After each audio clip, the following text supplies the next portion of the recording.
Kita ingin melihat kata kedua dalam doa Salam Maria, yakni kata Maria atau Miriam, Mariam. Ada dua hal dasar yang ingin kita perdalam. Yang pertama, apa artinya kata Maria? Kedua, mengapa dan apa artinya perawan menurut kitab suci? Dalam Injil Lukas bab 1 ayat 26 sampai 27 dikatakan demikian. Dalam bulan yang ke-6 Allah menyuruh malaikat Gabriel pergi ke sebuah kota di Galilea bernama Nazaret kepada seorang perawan yang bertunangan dengan seorang yang bernama Yusuf dari keluarga Daud. Nama perawan itu Maria. Kata Maria atau nama Maria ini diberikan oleh orang tuanya. Jadi Maria adalah tokoh sejarah, tokoh yang konkret pernah hidup di Nazaret, Galilea, dan mempunyai orang tua. Dan orang tuanya ini memberi dia nama Maria. Jadi kata Maria yang merujuk kepada Ibu Yesus muncul 18 kali di dalam kitab suci. 13 kali disebut oleh Lukas, yakni dalam Injilnya 12 kali dan 1 kali dalam Kisah Para Rasul. 4 kali disebut dalam Injil Matius dan juga 1 kali dalam Injil Markus.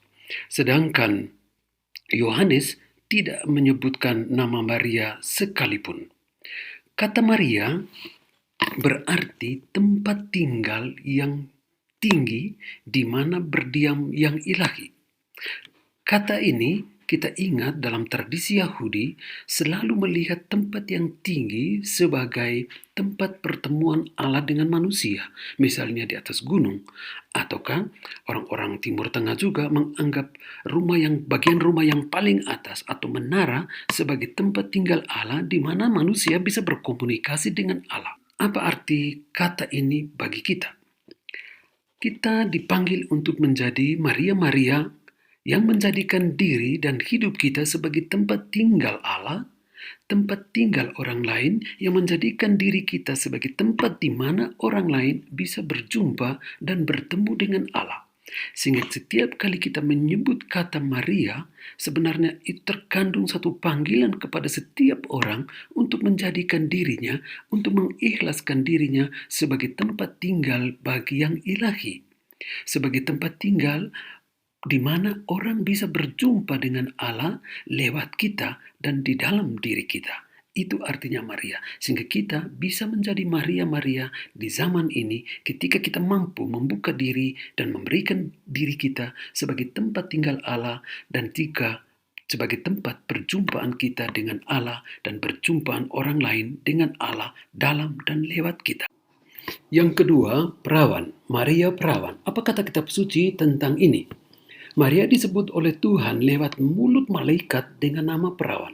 Seperti dikatakan dalam perikop Lukas 1, 26-27. Dalam bulan yang ke-6 Allah menyuruh malaikat Gabriel pergi ke sebuah kota di Galilea bernama Nazaret kepada seorang perawan yang bertunangan dengan seorang bernama Yusuf dari keluarga Daud. Nama perawan itu Maria. Perawan memang tidak dikenal dalam kitab Perjanjian Lama atau dalam tradisi Yahudi. Bahkan dianggap skandal kalau seorang anak gadis tidak menikah karena perintah Tuhan dan merupakan berkat kalau orang memiliki keluarga dan mempunyai anak. Seperti dikatakan dalam kitab Kejadian 1:28. Sehingga semua orang pasti dan harus menikah secara sah sesuai hukum Yahudi. Tradisi Yahudi juga menjelaskan bahwa wanita saja merupakan satu tanda kemiskinan dan tak berdaya atau tak berpengaruh secara sosial. Dan gereja Katolik mengakui dan mengajarkan bahwa Maria adalah perawan sebelum dan sesudah partus. Jadi, Maria tetap perawan baik sebelum maupun sesudah melahirkan. Bagaimana ini bisa dimengerti? Kita lihat apa kata kitab suci tentang ini. Dalam Yesaya 7, bab 7 ayat 10-25 berbicara tentang pemberitahuan mengenai Emmanuel. Ayat ke-14 dikatakan demikian. Sebab itu Tuhan sendirilah yang akan memberikan kepadamu suatu pertanda. Sesungguhnya seorang perempuan muda mengandung dan akan melahirkan seorang anak laki-laki dan ia akan menamai dia Emmanuel. Yesaya bernubuat tentang seorang perempuan muda yang mengandung dan akan melahirkan. Ini satu tanda, ini satu pertanda akan ada sesuatu yang belum pernah terjadi. Pertanda ini akan terjadi dalam diri seorang perempuan muda, artinya seorang yang belum menikah, masih muda belia, tetapi ia akan mengandung dan melahirkan seorang Immanuel yang berarti Allah beserta kita. Nubuat atau pertanda ini digenapi oleh Yesus dalam dan lewat Maria. Kita lihat perikop Injil Lukas tentang ini. Dikatakan, dalam bulan yang ke-6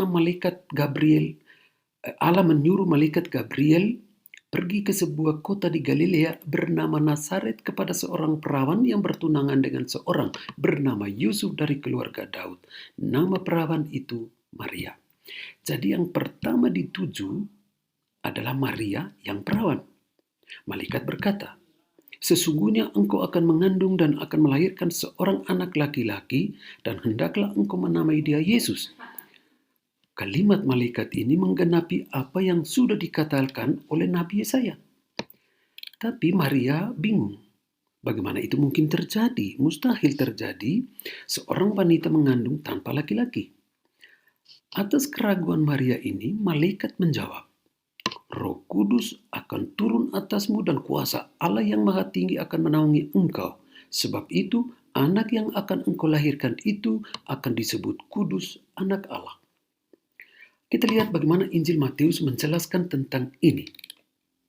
Matius bab 1 ayat 19 sampai 23, kita baca semuanya. Ketika Yusuf suaminya seorang yang tulus hati dan tidak mau mencemarkan nama istrinya di muka umum, ia bermaksud menceraikannya dengan diam-diam.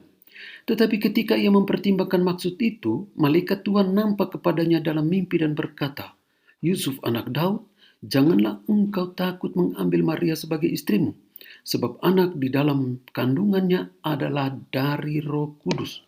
Ia akan melahirkan seorang anak laki-laki dan engkau akan menamai dia Yesus, karena dialah yang akan menyelamatkan umatnya dari dosa mereka. Hal ini terjadi supaya genaplah yang difirmankan Tuhan oleh Nabi. Seorang anak darah itu akan mengandung dan melahirkan seorang anak laki-laki dan mereka akan menamai dia Immanuel yang berarti Allah beserta kita. Kutipan ini adalah penggenapan nubuat Nabi atau pertanda kedatangan Mesias, anak Allah. Apa yang diwartakan, apa yang dinubuatkan oleh Nabi digenapi, dikatakan di dalam perikop ini. Nah, bagaimana kita mengerti perawan sesudah partus? Sama saja penjelasannya sebagaimana kisah sebelum partus. Kalau sebelum partus, semuanya adalah karya Roh Kudus dalam diri seorang perawan, maka sesudah partus pun adalah karya Roh Kudus. Ini adalah nubuat, pratanda, mujizat, karya Allah sendiri. Maka gereja mengajarkan itu. Maria tetap perawan sebelum dan sesudah partus karena ini adalah pertanda, ini adalah nubuat Nabi, ini adalah karya Allah sendiri. Ini bukan soal rasio, bukan soal daya akal manusia untuk mengerti secara sebab akibat dengan logika yang terbatas yang kita miliki. Tapi ini dibantu oleh iman.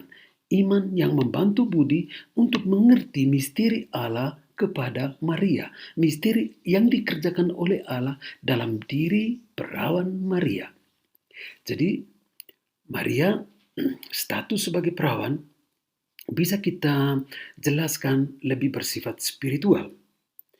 Ini bukan satu gelar kehormatan karena ia mengandung dari Roh Kudus dan mengandung anak-anak Allah. Tapi ini adalah nama yang diberikan oleh Allah sendiri seperti yang dikatakan oleh malaikat Gabriel. Ya, nama perawan itu Maria. Lukas bab 1 ayat 27. Jadi nama perawan adalah satu ungkapan kemiskinan total dan utuh. Ia ada dalam situasi lemah dan tak diperhitungkan secara sosial karena tidak bersuami. Selain itu, Maria, perawan, adalah juga simbol dan tanda kedekatan dengan Allah, tanda cinta yang tak terbagikan dan tak mau dibagikan dengan siapapun, tapi semata-mata dengan Allah dan dengan sesama. Satu tanda penyerahan utuh, jiwa dan raga bagi Allah dan bagi sesama. Kita lihat bahwa Allah memanggil dalam diri malaikat kepada Maria, perawan, karena cintanya kepada Tuhan. Di sini jelas cinta kasih menjadi dasar segala-galanya. Cinta kepada Tuhan, cinta kepada sesama, cinta kepada siapapun itu menentukan kemurnian kasih.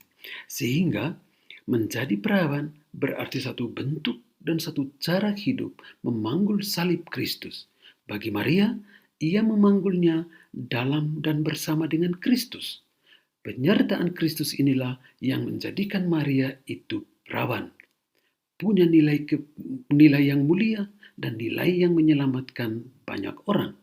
Sehingga ketika kita berdoa, Salam Maria, ada dua hal yang kita temukan di situ, yaitu nama Maria, karena kita dipanggil untuk menjadi Maria-Maria bagi Allah dan bagi orang lain.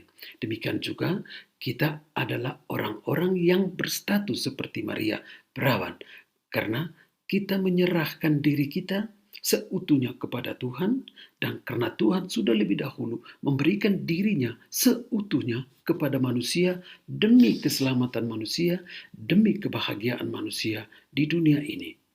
Maka marilah kita berdoa Salam Maria dengan kesadaran dan pengetahuan tentang diri Maria, Maria dan perawan Maria. Semoga refleksi kecil ini bisa membantu kita untuk lebih mencintai Maria dan berani untuk selalu berdoa bersama Bunda Maria.